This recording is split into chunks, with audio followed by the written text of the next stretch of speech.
Texas Senator Ted Cruz, who's being called into a vote. I know you don't have a lot of time, Senator. Great to have you back. Before I get to the issue of this aid package, and I read your comments about it, I think I agree with every word that you wrote. I'm conflicted as you are. There are things that I support, like aid for Israel. There's not a penny in this bill for what's happening at the border in your state and in Arizona and California. First, let me get your reaction to these radical students on campus, Joe Biden's appeasement to some of the worst terrorist states in the world. What's your overall reaction? Listen, what we're seeing at universities is absolutely horrific. This anti-Semitism, this hatred, this violence, these threats directed at Jewish students should be utterly unacceptable. At Columbia University, the Orthodox rabbi advised Jewish students, go home and stay home because the university will not protect your safety.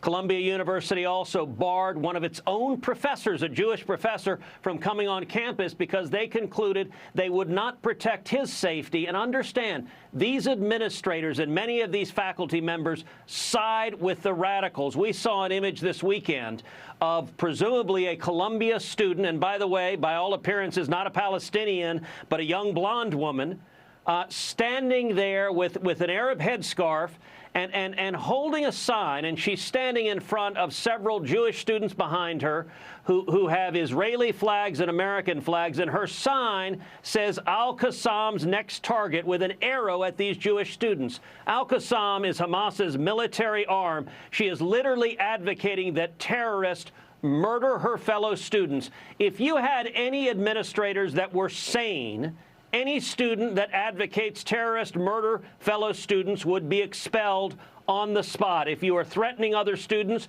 you should be arrested and you should be expelled. And by the way, that's true if you were threatening Jewish students or you were threatening Palestinian students or anybody else. You don't have a right to engage in threats of violence.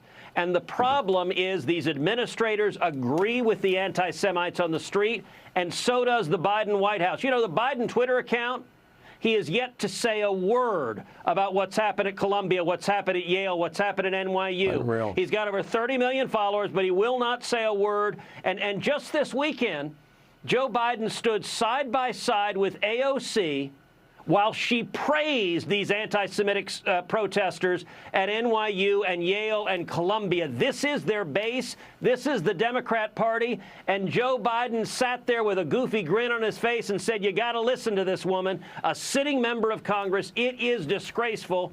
Sean, I'll tell you what a real president would do. A real president would say Jewish students are going to be safe on our campuses, and if the universities will not protect them, the federal government will, and if need be, we'll send in the National Guard, like Eisenhower did when Democrat senators refused to integrate schools. A real president would say federal law enforcement will be there. You will not be subject to violence. But Joe Biden won't say that because he's terrified of ticking off the radical left in his own party.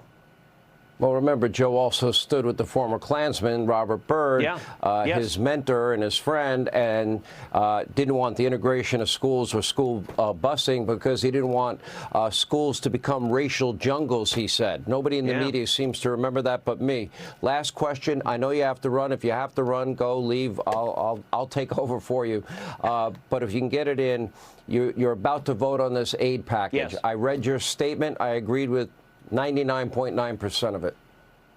So, Sean, I'm going to vote no, but I will tell you this is a very close call, and I struggled for a long time with how to vote because there are elements of this bill I really, really strongly support. This has military aid for Israel. Israel is in the middle of a war. We should have provided this emergency military aid 6 months ago. In November, I joined several other senators. We forced a vote on the Senate floor to provide emergency military aid to Israel in November, and every single Democrat voted no. And every day since then, the delay in military aid has been because the Democrats were blocking it. I also support what they're doing on TikTok, but I can't support this bill ultimately because it gives money to Gaza, it gives money for the NGOs that are trafficking illegal immigrants, and it does nothing, zero, to stop the invasion at our southern border. That's got to be our priority.